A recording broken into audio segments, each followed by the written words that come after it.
mwari yewe abanyayuganda bashimiye kubana bashaba n'umuntu kureta umukoti hamwe na ukurra ecyakozere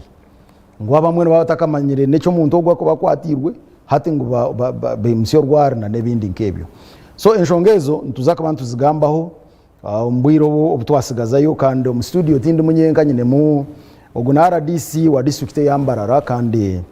ni deputy dean of RDCs mu Uganda bamwita Moses umujugujugu mufakinanye iri zino banakira kusa timanye. So Moses umujugujugu mufaki nanye nonye no mu studios akandi ajukira president Yoweri Kaguta Museveni omu district ya Mbarara nakwakira sebo yakora ahubwo ari natureba we bari munonga amutebekanisa program munywano wanje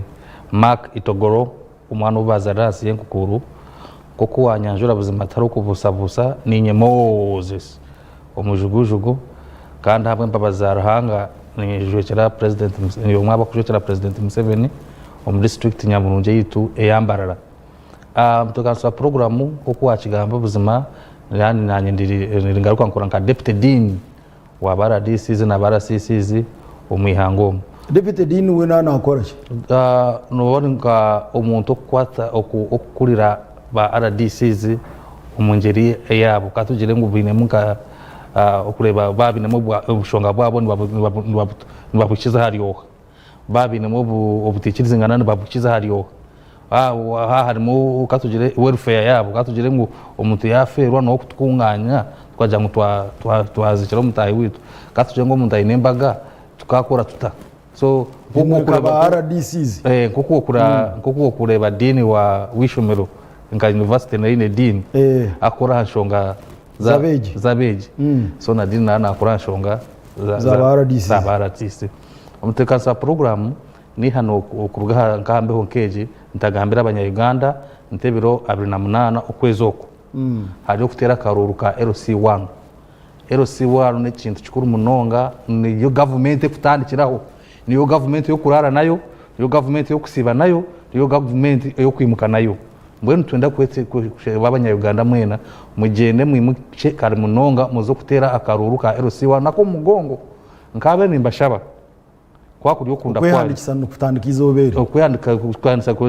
kwatandika hati mwiro ko mwandikise muzo muri register mutera karuru konka kabe nimbashaba munonga ntekora burungeze mwirubo enareme bakoriri enareme ne bafraga beraze mitwaro mushaje ne 12 umuriganda yona mbashaba muzo mugongo ba enareme fraga beraze ubaterere akaruru nyabura we itamu kutera karuru ako ndoka sa program ekindi neshonga yo kutereza enduru ya butosha y'abanyayuganda president Museveni nagira ngo Uganda tekuza kunurira wotine mwakanto munsha Uganda tekuza kugishemererwamo wotina kanta munsha na kutera enduru munyabura we ozende okore ugire ureka korera enda yonka kongo sigaze na kantu omunsha akanta ko nagira ngo wotine kwebasa iwe ko munyayuganda government kutereho embera kugira ngo yakubasa haje cyo wabasa kwikaho omudiye yo kutereho programs nka PDM Parish Development Model aho kuzayo na ID yawe one namba yisime handitse amazina gawe bakakwandikisa akakufuna miliyoni emwe ukarangwaza kugira ebiwaye korora nambo president Museveni center zonjiza hati babenu baha miliyoni igana buri parish hati nateko miliyoni 200 umuparishe za byaro then kandi umuparishe za kweta ward zo mu matown na cities miliyoni 300 nyabura ho munyayuganda tukweshengereza tugende tweho muboro tureka mu twayebisaho nimwe abemyoga riyo aba presidential skilling hub zeminyeto biriyo aba ebintu government kwinira ibintu binje munonga namwe to financial ya etandikire tukabe ntushaba hati abebembezi muzo kureba ibintu bibatira mu budget ebintu abebyanga byanyu utani ko bikuratire aho ko umuntu wahacaro LC1 nakubanja sozo mbaje toyirebe ngo abantu abaso buhereza president Museveni center na sindika konka abantu kuzisa hansaho no habiri hariyo buzubu umutekansa program Yabara munonga ogwe noroya utendekirwe n'umunyaberagira ubwari yaha bwana RDC kandi the deputy dean of RDC zo mu Uganda Moses iwagamba shonga ya Karuru shonga ya Karuru antwenda kwamizi wari unareba tayari west ngo wabote handi akakaruru tukari twakuza tukomunta registered voter nka register ziria anga so iwe no wasabye utinyowe ntwire n'intero ndiyo isi yari bakamantere no zakakayo bakutere ngwara ne yabura utorateka Karuru so gendo zo kwiyandikisa oze handise okore update akanaka residents abakomba tura akuturo mu cyaro in fact no basakubotara na munya Uganda kunkuri yo cyare cyo for example nyowe nintu uwitu nyakitunda konkate nyoti ndi mutetinka ataka aka resident akatera nyakitunda hata na nyo kubanye imbera mbarara Wizibera no ine kweyandikiza kuriya ene kuza unayinda kutera Karuru une kweyandikiza Wizibera nkehandikisa nkatera Karuru kongati kanjira kandi ngunza katera nyakitunda hinta kurara resident no tura hiyo ebwiro begendo handikise utera Karuru namwe na nyoni wawe ureke kandi washemerwa mu Uganda yawe namazima so ati president Yoweri Kaguta Museveni president wihangeri agizireho kugamba yayongera yatwamiza yatujyata inshonga akagambira z'ibikwirinda yagamba nshonga z'ubugwaje yagamba ari bibi by'abanyarwanda bashimira ku bantu bakora yatuhereza mu history aho yagera ngo abantu bareke gumana barinde hori yacu urwo rubanja icyo kumukwata tukuru ngunka yatwarwa umukoti bamujunana ngo abanyarwanda cyo bashimire ku bantu barunda iwe ururoya in fact agambero nashonga za bail yajya bail egine umwe abantu kubarekura hata batanka kutina tinsa abakabana batereza ubujurizi abakabana bamanya uguki yakozere atazico twasuta kikwasire na mani abantu tubaragaruka kwereza bujurizi mbaza futanka futina uryo roya otendekirwa kurwa Makerere University itendekirira ya Makerere University mbo bantendekiro be y'amateka kandi yo no mwebembezi wa mani munongo ku Makerere kanye bembero mu NR mu chapter so mbene bintu y'amateka bineje umuteka sa program maka eco kubanza yabyona ari cyo bakwe president Museveni nkoraye nenkoraye kiraguje na yakizo munkoraye kiraguje niza kwe cyo kureberaho na yagigambere nza kwe cyo kureberaho wabe nagamba azobaye badiyo mu kishaka bakagiro mushango akari umushijo mu bakari bamwita za Brown ki yagenzire yanywa amarwa yasinda batera amasasa abantu bita abantu bashatu badiyo mu kishaka bafu atwe bamuresero umukote y'abakota koti y'abantu bamutwara aho yakora umushango henyine agaro munyamateka ngo akota Jim Muhwezi arigire Makerere kushama ateka atwoka president Museveni umuntu kugira ngo guhita umushango yita abantu tuwe yabita huyaho yasinzire amagabwi yanywire nigo gita abantu so ntabwo cyo ine mushango president Museveni yashaka yajatinga atekora kolejo teka bankolejo amarwate gakita umuntu no we yita enkore yo mu Bible ya Moses an eye for an eye umuntu umuntu kitara no bari mu kitara yajatinga obu yabise nabo bamutera amasasi bamwite za Brown bamutera amasasi bamwite ejo fakite genkora yo kugira ngo no hayita hata umuyangeri ya America umuntu ayine myaka 18 kandi ayino bushobozi ariyo sound mind na ikerezwa kuzo muduka akagure muntu kongo murundu gumwe embundo babantu batanga kuzikosa kubinko bwire bwa Barack Obama hakaragaye bitenso abantu bakugira ngo reviewing policy gun policy mugiyeho abantu bakosa ku bembundu umushije murundu gumwe hakaragaye ajya ati nyomere cyo mbagambere me I've been with my gun for some time ntwire nembundi yanje komaro bwire buringo embundu te kwita umuntu nwari kwita absolutely correct akajikwata yajitana ameza yabere ati njije yito umuntu akajata ati njije mbundu njije kari yito umuntu nyende yito umuntu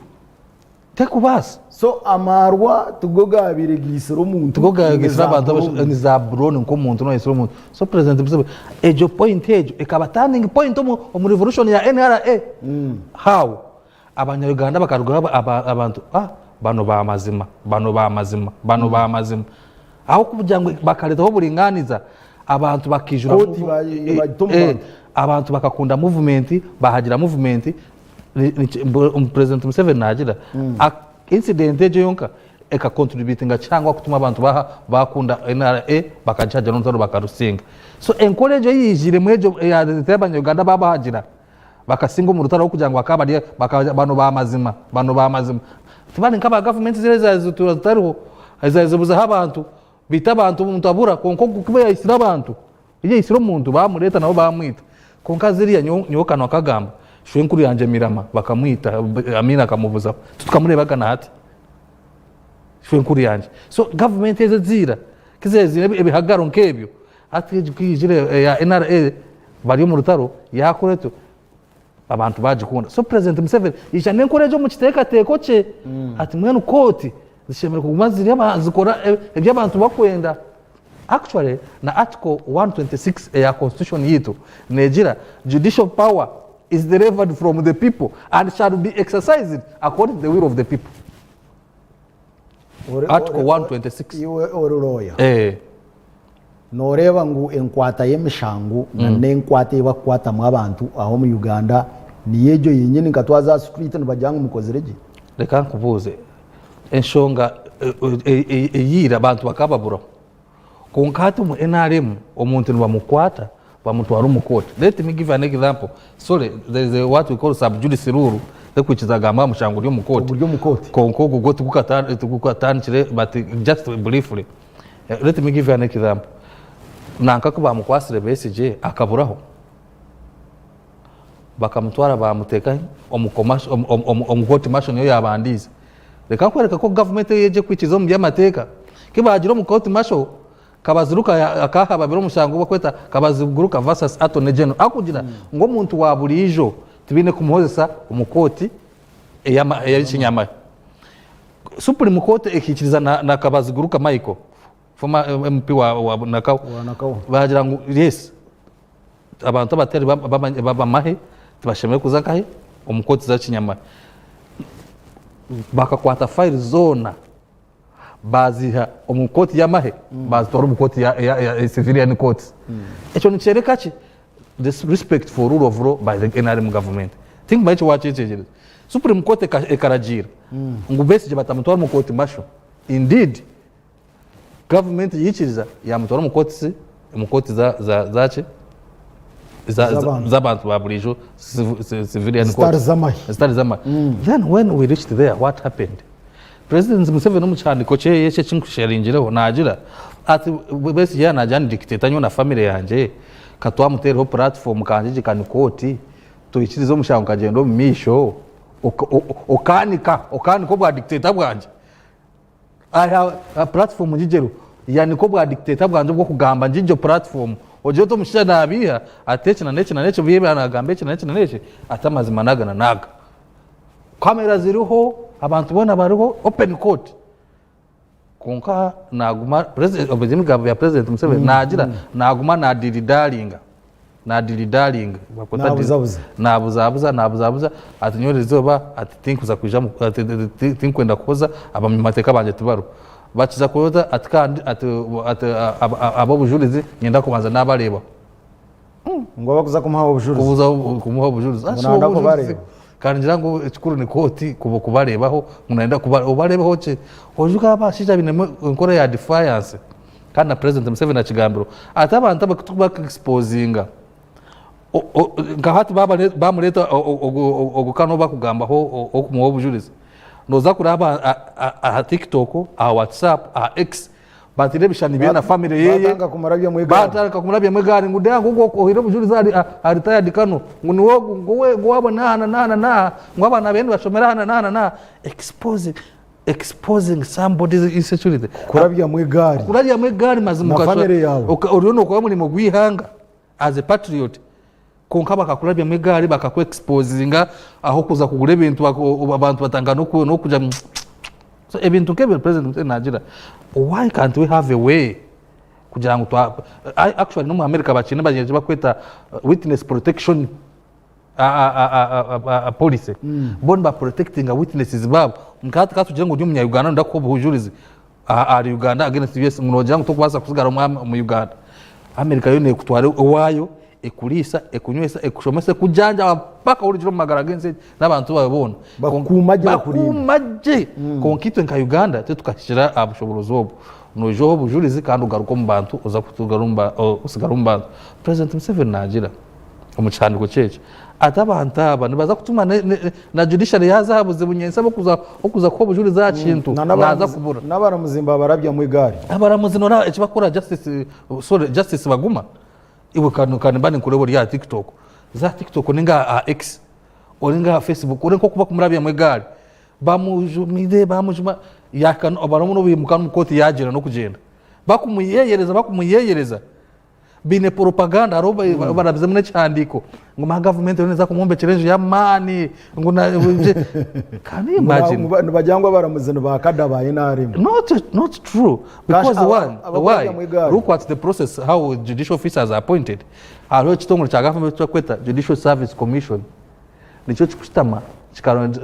chikagira to President Museveni abantu abana naba twantushabo tuyisubemo muramuza twantushabo mbanta babitwaheza kucondoza tukacencura mbababa ronda mu muntu umuhe umusindi ko mu parliament bamuveting abo ana astame a bench so kugira ngo bakada bayinare I think tishire kandi no kosa kubi ebigambo mu bantu bamwe aba opposition but by and large none tekateka let us give the law an opportunity tukastamaho mu CR 1994 twabaga semateka yitu semateka jirika tujikirizemo kandi tujikitinisa yegambaje ebiragiro nibigambaje has the NRM government gone against the laws? Absolutely incorrect. They are playing by the rule of law. President umukugamba kwagize ati abantu abamwe bantangaza nka sister wanje Matembe kuba ko bana bijo mukoti bijano bacumbagiraho bakwatiriye atwunga ko bahereza beiru atubatera cyambambi igo yibuzo umuntu yanacumbagira yakira ubwirobo iryo statement nene manyisa cyo ate indeed it is true and it is a factual ranye kineka kananga ka video kineha akija atine nagari bata wa murebire Maria Matembe bamukwatirire konka kiyahereze kushohora ati akatera tikute tendereza esuna yashachera yatinda somebody in fact was David Kabanda kaja it is very hard to defend my sister Maria Matembe yareta before and after why ukiyagira umucome akabanza yakora mu kibakweta kahanga strike yanga kurya namana kuja mani gabukuru bwenti yasa kufuna mani gatamu konka kiyahereza kushora ati yanyu hakasuku yagira yatera tukutendereza obo just akane ndakwerekisa government maybe emturugunyire ngwe mutocharingire which is not true. President Kizarati mu banya Uganda mwe mushemere kushimanya ngunyo barankwasere emirundi minjo muri Tanzania yuko bakankwata bankoma ni manyo bukodyo bwona ubwa bakwete mbohe omusebe ati nimbwetegereza je mbwenu mwana mbikore byo mukimanye nguna nyo bakankomaho ubukodyo nimbwetegereza. Yes indeed I was once a prisoner. Ebyo kore gwo muchome cyona nimbimanye so wano kuro bukodyo ubona ranye nkabura bamukabukora I'm the master obo kugira ngo yo kugira to play a weakness point of view ebyo nkabira bamu nimbimanya so abacabanya Uganda batine kwikiriza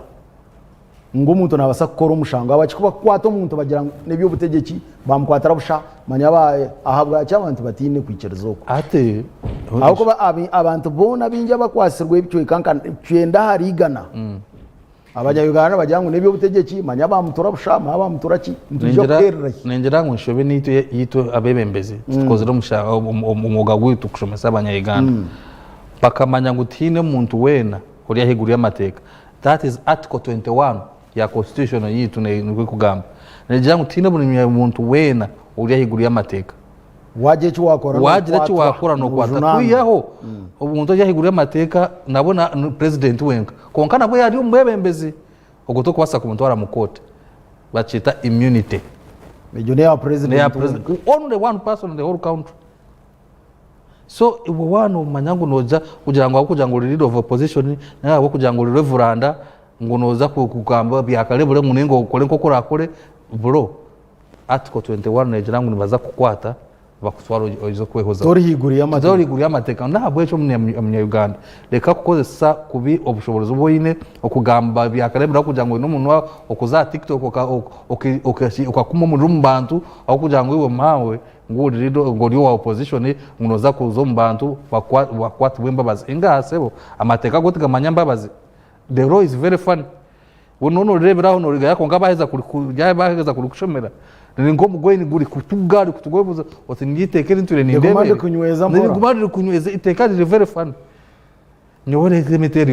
let me be sincere to you, this is so personal. Man, I cannot make a crime. Do you know why? Nintina kumshara kakalishu kanje nkaka because wako kulia bine kumekashwa ngo aba uniform nako ngani ngambona na nomugamberezi we Buhome Frank Baine ngaja ngambuza omusebe embohe naye inobugabe akabanza yasheka yajyangu bugabe nikirigerera nkonka ekigwe akajyangwe cyagwe nakumanyisa baye batureba ngo kokweza kwatwo bugabe bwawe ukora ki bucendera notakibwira for example abo ko bantu baza kwikakuri bagengwa twenda abantu bishoke twenda abantu bebereju nibatirwa kwa gutomurebere ka sigine jacket kete bakamuhiraho sigine jacket ke kari akakushara ka French kata kato nakashazira reverse man so bugabe notabwine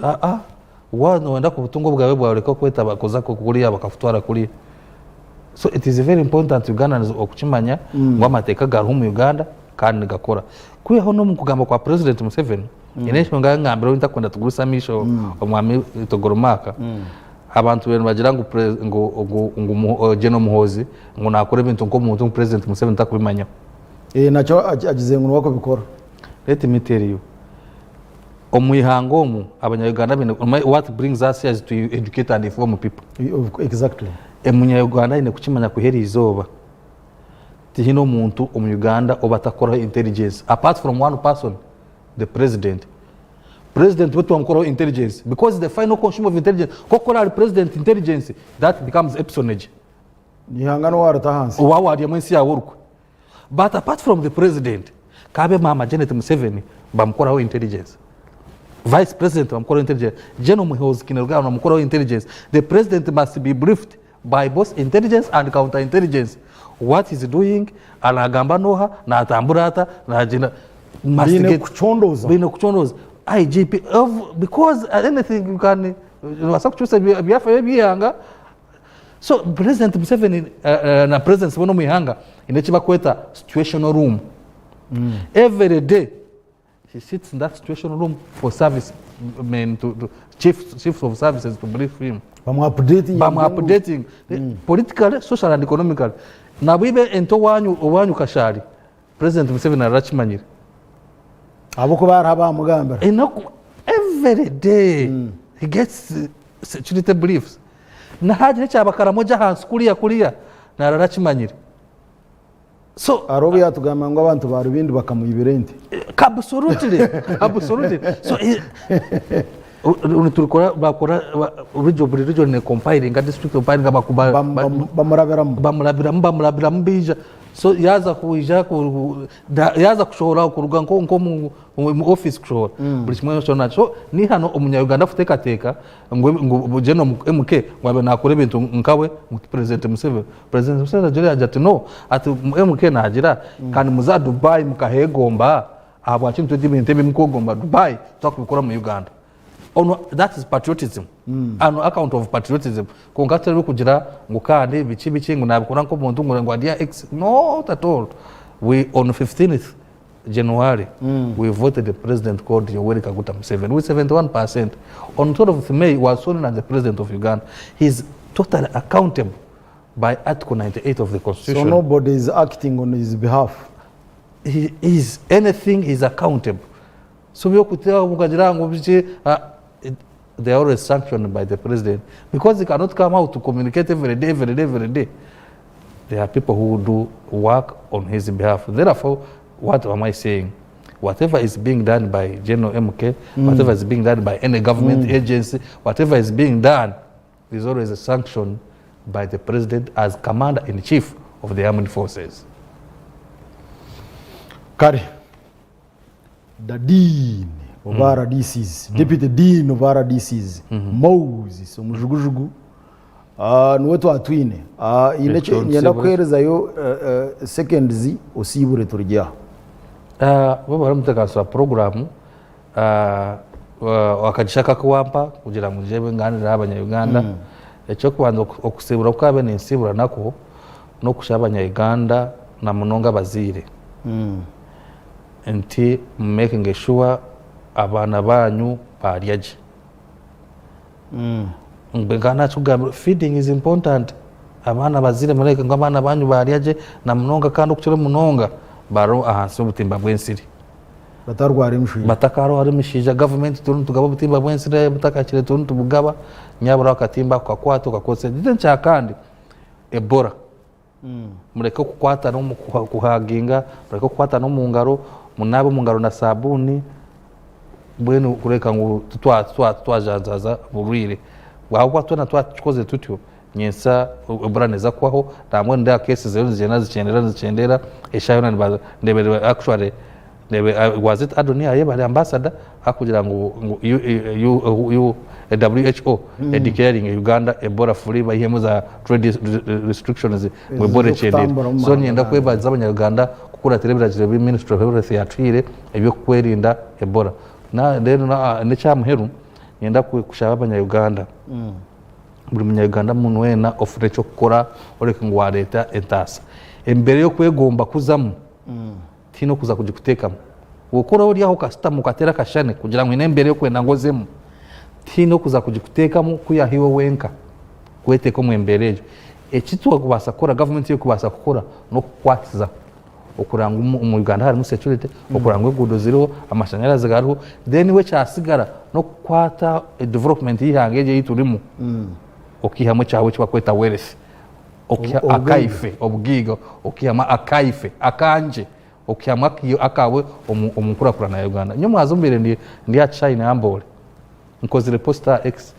so a massive move massive development nayebuza obeno ukora yiche nambure bendeba what the government is doing wano rambure